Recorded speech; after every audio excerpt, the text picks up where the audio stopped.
Hello everyone, welcome to my channel core physics with Anik. আমরা physics first paper এবং physics second paper both এই দুইটা subject শেষ করার জন্য বা ভালো করে বোঝার জন্য আমরা আমাদের যে বেসিক ম্যাথমেটিক্সটা দরকার, ওকে, ফান্ডামেন্টাল যে বেসিক ম্যাথমেটিক্সগুলো আমাদের জানতেই হবে ফিজিক্সটা ভালো করে বুঝতে গেলে, আমরা সেইগুলো নিয়ে আলোচনা করতেছিলাম। প্রিভিয়াসলি আমরা 4টা ক্লাসে আমরা ম্যাট্রিক্স নিয়ে আলোচনা করেছি, ওকে। আজকে থেকে আমরা ভেক্টর, ঠিক আছে, এইগুলা নিয়ে আলোচনা করব, ভেক্টর টপিক্সটা নিয়ে।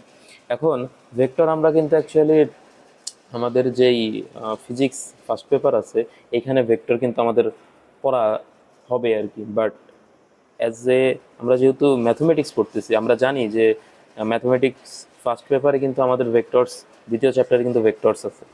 এখন তাহলে ওইখানে কেন ভেক্টরস আলাদা করে আলোচনা করা হচ্ছে? কারণ আমাদের ফিজিক্সে তো ভেক্টর অবভিয়াসলি লাগবে, but vector as a mathematical একটা মানে টপিকস, ঠিক আছে। সো এটা ম্যাথমেটিক্সের মধ্যেও পড়ানো হয়ে থাকে আর কি, ঠিক আছে। মেইনলি এটা যেহেতু ম্যাথমেটিক্যাল কনসেপ্ট, সো অবভিয়াসলি ম্যাথমেটিক্সও পড়াবে, স্বাভাবিক।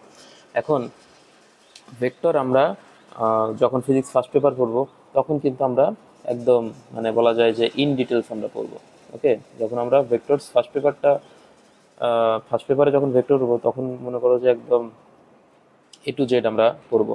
কিন্তু যেহেতু এখন আমরা ম্যাথমেটিক্স একটা পড়তেছি, এখন আমরা হচ্ছে বেসিক যে জিনিসগুলো আছে ভেক্টর সম্পর্কে, ঠিক আছে, আমরা সেইগুলো জাস্ট অনলি শিখবো, ওকে। ঠিক আছে, তো দেরি না করে আমরা স্টার্ট করি। আচ্ছা, আজকের এই লেকচার 5-এ আমরা কি কি শিখব? ঠিক আছে, আমরা স্কেলারস কি, ভেক্টরস কি, ওকে, দেন হচ্ছে স্কেলারের ভেক্টরের হচ্ছে যোগ, ভেক্টরের বিয়োগ, এই টপিকসগুলো আমরা বুঝবো, ওকে। ওকে, ঠিক আছে। তো প্রথমে আসি যে স্কেলার কি। প্রথম যে বিষয়টা আমাদের বুঝতে হবে একটু, সেটা হচ্ছে স্কেলার। স্কেলার, স্কেলার, ওকে, স্কেলার রাশি। প্রথমে আসি স্কেলার রাশিটা কি, এর সংজ্ঞাটা কি। এর সংজ্ঞাটা একটু আমরা লিখি।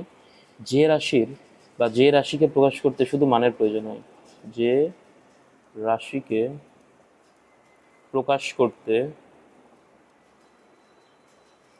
প্রকাশ করতে শুধু মানের প্রয়োজন হয়, করতে শুধু মানের প্রয়োজন হয়, ঠিক আছে, মানের প্রয়োজন হয়, সেটাই হচ্ছে আমাদের স্কেলার রাশি, ঠিক আছে, প্রয়োজন হয়।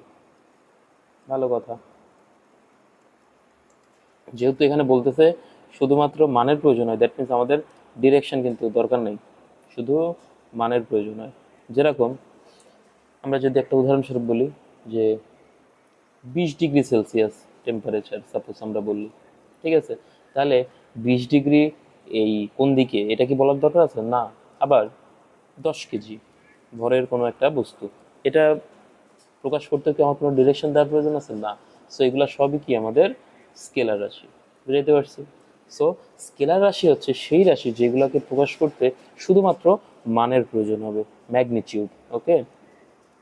ইংলিশে এই টার্মটাকে বলা হয় ম্যাগনিটিউড, আমাদের ম্যাগনিটিউডের দরকার পড়বে। আচ্ছা, এবার আসি যেটা, সেটা হচ্ছে আমাদের ভেক্টর রাশি, ঠিক আছে। এবার আমরা যেটা বুঝবো সেটা হচ্ছে ভেক্টর রাশি, ভেক্টর রাশি, ওকে। ভেক্টর রাশিকে প্রকাশ করতে মান এবং দিক উভয়েরই প্রয়োজন হয়, ঠিক আছে। সো আবারও সেম কথা, যে রাশিকে প্রকাশ করতে স্কেলারের ক্ষেত্রে শুধু মানের প্রয়োজন হয়, আর ভেক্টরের ক্ষেত্রে মান ও দিক উভয়ের প্রয়োজন হয়, ঠিক আছে। সো আমি যদি পুরোটা লিখিয়ে ভাবি যে যে রাশিকে যে রাশিকে প্রকাশ করতে প্রকাশ করতে মান ও দিক, ঠিক আছে, মান ও দিক উভয়েরই প্রয়োজন পড়ে বা উভয়েরই প্রয়োজন হয়, প্রয়োজন হয়, প্রয়োজন হয়, তাকে ভেক্টর রাশি বলে, ঠিক আছে, তাকে ভেক্টর রাশি বলে,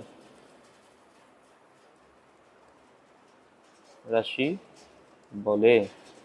সো কি বললাম যে মান এবং দিক উভয়েরই প্রয়োজন পড়বে ভেক্টর রাশিকে যদি আমি প্রকাশ করতে চাই। ঠিক আছে, মান মানে কি, ম্যাগনিটিউড, ম্যাগনিটিউড, ওয়েট বানান হয় নাই, ম্যাগনিটিউড, ম্যাগনিটিউড, আর ইংরেজি দিকের ইংরেজিটা হচ্ছে যে ডিরেকশন। ঠিক আছে, আমাদের ইংলিশ টার্মগুলো কিন্তু শিখতে হবে আস্তে আস্তে। সো যে রাশিকে প্রকাশ করতে আমাদের মান এবং দিক উভয়েরই প্রয়োজন হয় তাকে বলা হয় ভেক্টর রাশি। শেষ। এখন কি হইতে পারে, যেরকম আমরা ভেক্টর রাশি বলতে কোনগুলো বুঝি, যে 10 নিউটন ফোর্স। ঠিক আছে, বলের একক 10 নিউটন না, 10 নিউটন ফোর্স মনে করো। সো এটা বল, এক কথায় হচ্ছে বল। ঠিক আছে, ফোর্স, এটা কি একটা ভেক্টর রাশি। ঠিক আছে, তারপরে আমাদের হচ্ছে যদি আমি বলি 40 মিটার/সেকেন্ড স্কোয়ার। ঠিক আছে, ত্বরণে, এটা হচ্ছে ত্বরণ মনে করো। ঠিক আছে, এটা তো ত্বরণ একক, তাই না? আমরা এগুলো আরো পড়বো, সমস্যা নেই। ত্বরণ 40 মিটার/সেকেন্ড স্কোয়ার, ত্বরণ এটাও কিন্তু একটা ভেক্টর রাশি, কারণ ত্বরণটার একটা দিক আছে। ত্বরণকে প্রকাশ করতে গেলে শুধু মান দিয়ে ত্বরণকে প্রকাশ করা যায় না, দিকেরও প্রয়োজন পড়ে। ঠিক আছে, এটা ভেক্টর রাশি। ঠিক আছে, আচ্ছা, এইবার আমরা যেটা পড়ব সেটা হচ্ছে ভেক্টরের যোগ। ওকে, ঠিক আছে, তো এইবার আমরা শুরু করি, যেটা সেটা হচ্ছে যে খুব ইম্পর্টেন্ট একটা টপিকস। ঠিক আছে, ভেক্টরের ভেক্টরের যোগ অর অ্যাডিশন অফ ভেক্টর। ওকে, ভেক্টরের যোগ। ঠিক আছে,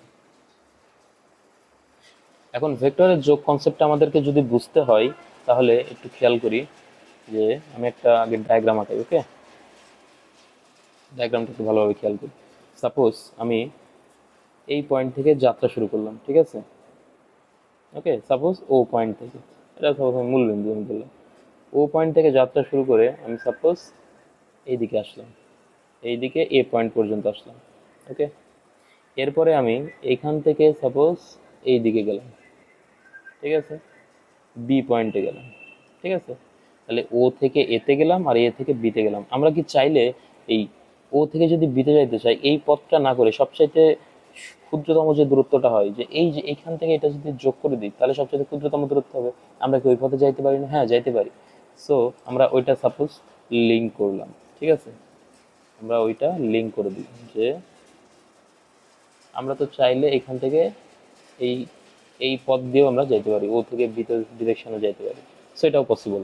ঠিক আছে, সো আমরা এই যে এখানে যেটা হইলো, তাহলে এটাকে আমি যদি সাপোজ এ ভেক্টর বলি, ঠিক আছে, এটাকে যদি আমি বি ভেক্টর বলি, আর এটাকে যদি আমি সাপোজ আর ভেক্টর বলি, তাহলে ভেক্টর যোগের নিয়ম অনুযায়ী, আচ্ছা, আর তার আগে এখানে আমি যে ভেক্টরগুলো দিচ্ছি না, এ ভেক্টর, এই যে এরকম করে এ ভেক্টর লিখতেছি, বি ভেক্টর লিখতেছি, এগুলো হচ্ছে ভেক্টরের প্রকাশ। ঠিক আছে, আমরা ভেক্টরের প্রকাশ নিয়ে ফিজিক্স আরো ডিটেলস আমরা পড়বো। ঠিক আছে, নেক্সট চ্যাপ্টারে আর কি। ঠিক আছে, যে ভেক্টরকে প্রকাশ করতে গেলে এরকম যেটা যেই একটা কি বলে ইংরেজি ওয়ার্ড দিতে হবে যেটার মাধ্যমে আমরা প্রকাশ করব, আর তার উপরে একটা এরকম ভেক্টর সাইন দিতে হবে, এরকম এরকম, অথবা আমরা এরকমও দিতে পারি। ঠিক আছে, এরকম দিতে পারি, অথবা এরকমও দেওয়া যায়, ইচ্ছা। ঠিক আছে, অথবা বইয়েতে কিন্তু অনেক সময় বোল্ড হরফেও লেখা থাকে। বোল্ড হরফ মানে কি, এইরকম, মানে এরকম মোটা অক্ষরে লেখা থাকে। সো এইভাবে আমরা প্রকাশ করতে পারি, বাট আমরা এইভাবে ইন জেনারেল এভাবে প্রকাশ করলাম। এখন ভেক্টর যোগের নিয়মটা কি? ভেক্টর যোগের নিয়মটা হচ্ছে যে এই যে এটা, এটাকে বলা হয় ভেক্টর যোগের ত্রিভুজ বিধি। ত্রিভুজ বিধি, ত্রিভুজ বিধি। ঠিক আছে, সেটা কি? ত্রিভুজ বিধি অনুযায়ী আমরা লিখতে পারি যে R vector equal to A vector plus B vector. ঠিক আছে, এটা হচ্ছে মেইন কথা, বুঝাইতে পারছি কিনা এটা? ঠিক আছে, যে আর ভেক্টর সমান A vector plus B vector. ঠিক আছে, এটা কিন্তু আমাদের মনে রাখতে হবে। এখন অনেকে এখন প্রশ্ন করতেই পারে একটা জিনিস, সেটা হচ্ছে কি, যে আচ্ছা, এখানে তো A vector plus B vector লিখলেন, এটা কি তার মানে এরকম যে এই দিক থেকে সাপোজ 5 কিলোমিটার গেল, ও থেকে এর ডিরেকশন 5 কিলোমিটার, এখান থেকে সাপোজ 6 কিলোমিটার, মানে এ থেকে বি ডিরেকশন 6 কিলোমিটার, তাহলে কি বিষয়টা এরকম যে 5 আর 6 ডিরেক্টলি আমি যোগ করে দিব, তাহলে কত হয় 5 আর 6, এদিকে আর 11 কিলোমিটার হবে, বিষয় এরকম নাকি বিষয়টা? বিষয়টা কিন্তু এরকম না। আমরা পরে দেখব যে ভেক্টরের যোগ এরকম নর্মাল যোগের মতো না, যে 5 আর 6 যোগ করে দিলাম আর ভেক্টর পেয়ে গেলাম। এটা কখনোই পসিবল না, ঠিক আছে? যে 5+6=11 করলাম, এটা কিন্তু অ্যাকচুয়ালি হইলো না, ঠিক আছে? এটা কোনো সঠিক কোনো পদ্ধতি না ভেক্টর যোগের, ঠিক আছে? আমরা দেখব যে ভেক্টরের লব্ধি কিভাবে নির্ণয় করতে হয়, ঠিক আছে? তখন আমরা এই জিনিসগুলো বুঝবো যে কি আসলে এদিক থেকে যদি 5 কিলোমিটার যায়, এদিক থেকে যদি 6 কিলোমিটার যায়, তাহলে ও থেকে বি এর যে ডিস্টেন্সটা এটা কত হবে। ওকে, ঠিক আছে। সো এটা নর্মাল যুগের মতো না, এটা আগে বুঝে রাখি। একবার ত্রিভুজ বিধি তো বুঝছি যে ও থেকে এ গেলাম, এ থেকে বিতে গেলাম, তার মানে ও থেকে বিতে গেলাম, ঠিক আছে? এখন আমরা যদি এরকম করি, ত্রিভুজ বিধি থেকে আমরা কিন্তু এখন মানে বহুভুজ যে বিধিটা, মানে বিষয়টা কি, বিষয়টা মনে করো যে সাপোজ কেউ এইখান থেকে, আচ্ছা আমি আরেকটা কালি নেই একটু ভালো করে বোঝানোর জন্য। সাপোজ যে কেউ, আচ্ছা, সাদা ইয়াটা নিয়ে একটু দেখাই, যে কেউ সাপোজ এইখান থেকে এইখানে গেল, তারপরে এইখান থেকে এইখানে গেল, দেন এইখান থেকে এইখানে গেল, ঠিক আছে?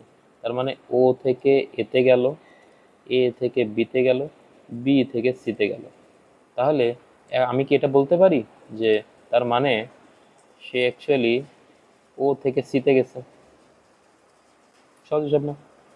মানে একদম সর্বনিম্ন যে দূরত্বটা ও থেকে সি, তাহলে এটা কি লেখা যায় যে, আমরা কি এটা লিখতে পারি কিনা এটার জন্য এরকম একটু খেয়াল করি যে ও এ ভেক্টর, তার মানে ও থেকে ও এ ভেক্টর আমি যদি এভাবে লিখি, তার মানে কি ও থেকে এতে যাচ্ছে, ঠিক আছে?